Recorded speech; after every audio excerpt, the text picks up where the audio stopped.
It's the season of launches, and taking the theme forward, British motor giants Aston Martin launched the 2019 Vantage for Rs 2.86 crores, which makes it the cheapest Aston Martin car in India.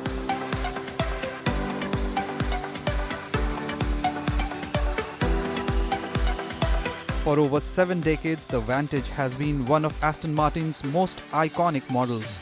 A classic thoroughbred's new avatar has finally made its way into India. India is a very important market for us. It's definitely one of the very significant markets we consider as the emerging markets. So our plans is how we can bring the Aston Martin experiences to the local markets. That is the plans that we're currently working on. And this is the first step that we bring the Vantage to the markets, that you showcase to the media, to our customers tonight. Later, this car will be on the road a lot. So you can, media, the customers will get to drive as much as possible.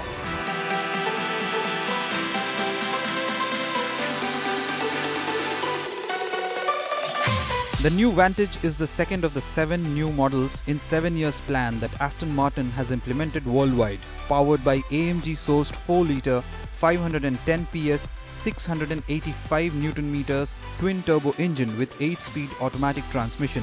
The car does 0 to 100 km per hour in 3.6 seconds. The new Vantage boasts of a sharper look, which is accentuated by minimal front and rear overhangs. Sculptural design elements give it a sporty look, and the new head and tail lights form dramatic signatures and give the Vantage a distinctive identity and look. If you study closely, this car is 99% different from its predecessor. The only thing that keeps the same is basically the door handle. Everything else is different. It's a lot of functional changes. For example, the integrated part of the front grille, the side grills, and also the upsweep of the deck lid. Those are all aerodynamic features the predecessor didn't have. Aston Martin currently has 2 dealerships in India, Delhi and Mumbai, and it plans to start the delivery of this new Vantage from 2019 beginning.